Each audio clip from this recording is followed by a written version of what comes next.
Tara, punta tayo ng The Cabin Resort sa San Miguel, Bulacan. At dahil inabot na nga kami ng lunchtime sa daan, nag-stop over muna kami para kumain dito sa Pancake House. Medyo maraming tao ngayon. Kanina pa talaga ako nagugutom. Kaya naman umorder ako ng chicken, spaghetti, taco, garlic bread, and brownies. Quick story time lang. Alam nyo ba na very spontaneous tong lakad namin na to? Ito yung lakad na hindi namin siya pinagplanuhan or pinag-isipan ahead of time. Basta, one afternoon, naisip na lang namin na what if lumabas naman tayo ng city ngayong weekend? Lagi na lang kasi trabaho, bahay ang routine namin. Kaya ngayon, naniniwala na talaga ako na mas natutuloy yung mga lakad na hindi mo masyadong pinlano. O diba, nakita nyo yung struggle ko sa pagkain dito ng taco. Pero I'm happy na nagawa namin tong bagay na to. Nag-take out na rin pala ako ng strawberry milkshake kasi sobrang init sa daan at ang sarap nito ha. Back on the road, we're taking the Balagtas exit. Actually, binigyan kami ng instruction ng The Cabin kung paano puntahan ang resort nila. Medyo unreliable daw kasi si Waze sa pag-locate ng kanilang resort. And as a passenger princess, eto, tamang enjoy lang ng music, tamang kanta lang. O, hulaan nyo, ano bang kinakanta ko dyan? Siyempre, may kasamang kwentuhan, kulitan, tawanan. Aba, may kasama pa talagang pagkurot sa pisngi. Finally, welcome to Balagtas. While on the road, nakakita ko ng carnival o mas kilala sa tawag na perya. Naalala ko tuloy nung bata ako, ito yung nilulook forward ko talagang puntahan sa tuwing bakasyon. Humihingi ako ng pera kay mama para maglaro ng colors at kumain ng cotton candy. By the way, share ko na rin pala sa inyo yung kasama sa playlist namin while on the road.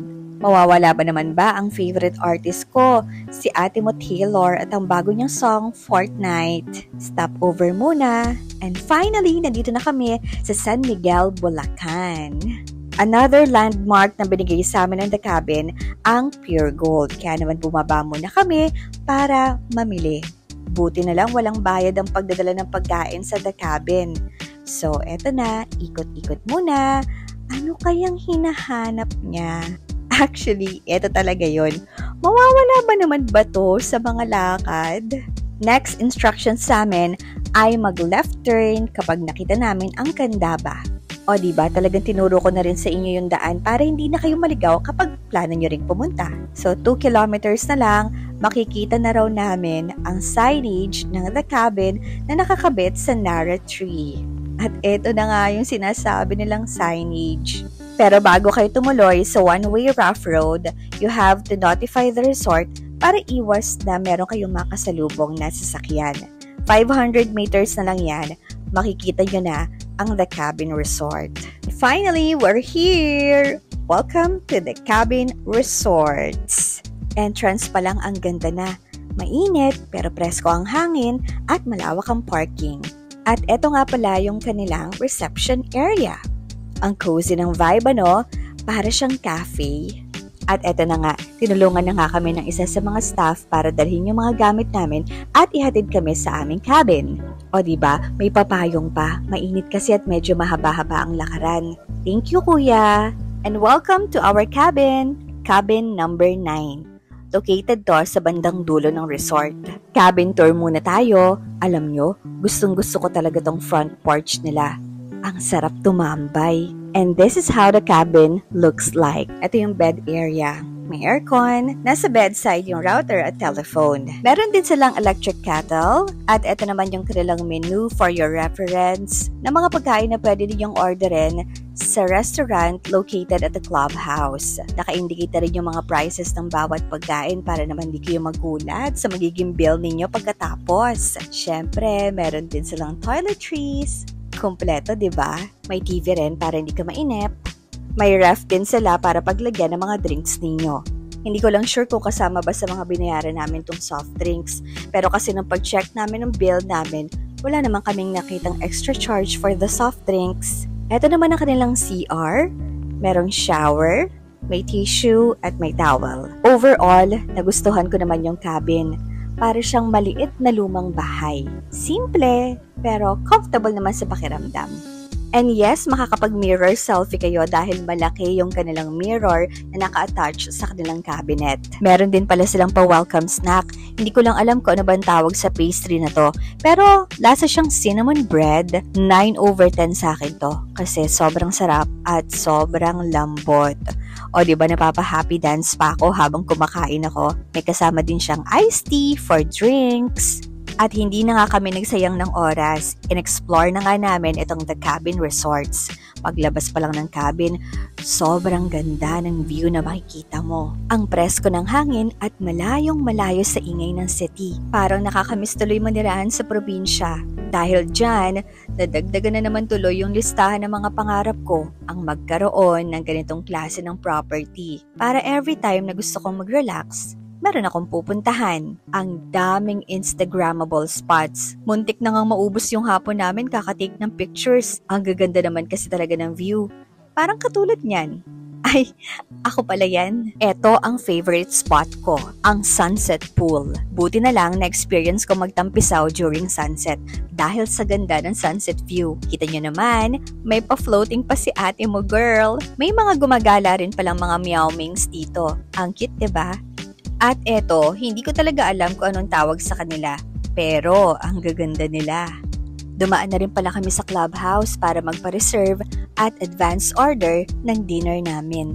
Para kapag dumating kami mamaya, isa-serve na lang yung dinner namin. Dito pala matatagpuan yung kanilang infinity pool. Ang ganda at ang sarap talagang tumambay dito. Dinner time! Umorder pala kami ng orange zest chicken wings, sinigang na salmon, at ng crispy pata. And for drinks, watermelon shake, my favorite. By the way, bawal palang magluto sa resort, pero pwede naman kayong magbaon ng sarili niyong pagkain. Pero kami, we decided na umorder na lang sa restaurant since wala naman kaming time para mag-prepare ng food. At hindi naman namin pinagsisihan dahil masarap naman lahat ng mga pagkain nila doon. Tinake out na lang namin yung natira namin ng orange zest chicken at chicharong bulaklak para meron kaming pulutan for the movie night. The next morning, maaga kaming gumising para masulit pa namin yung mga natitirang oras sa resort. Alam nyo kung anong nasa isip ko dyan? What if mag-extend pa kaya kami? Kaso hindi pwede, may trabaho. For breakfast, I had longganisa with egg at kay Kay naman, tocino with egg. In fairness, masarap din yung breakfast nila. Nakapang swimming outfit na rin pala ako niyan dahil after breakfast, itatry naman namin yung archery at diretso na kami sa infinity pool. By the way, before nyo pala itry yung mga activities sa The Cabin, you have to inform the reception area para makapag-assign ng staff na mag-a-assist sa inyo. In fairness, na-enjoy ko talaga tong archery. Hindi ko alam na kahit paano pala may konting-konting skill ako pagdating dito. Feeling ko nga, konting practice pa pwede na ako sa Olympics. Biro lang. Marami din ako mga naging sablay. Pero kahit paano naman, meron namang tumatama. Parang life lang. Marami din tayong sablay sa buhay. Pero kahit paano, may mga nagiging tamang desisyon din naman tayo. By the way, pwede nyo rin palang gamitin yung mga available na bicycle dito kung gusto nyong libutin ang buong resort. Another Instagrammable spot. Pwede rin pala kayong mag-kayak. Yun nga lang, hindi namin ito na-try kasi kulang na kami sa oras. Pero next time na bumalik kami dito, siguradong itatry ko na to. And it's time for us to go. Overall, naging magaan yung pakiramdam ko kahit na sandali lang kami nagstay dito. Na-enjoy ko yung katahimikan at naramdaman ko yung pahinga. Alam ko ikaw, pagod ka na rin. Wala namang masama kung magpapahinga tayo pansamantala.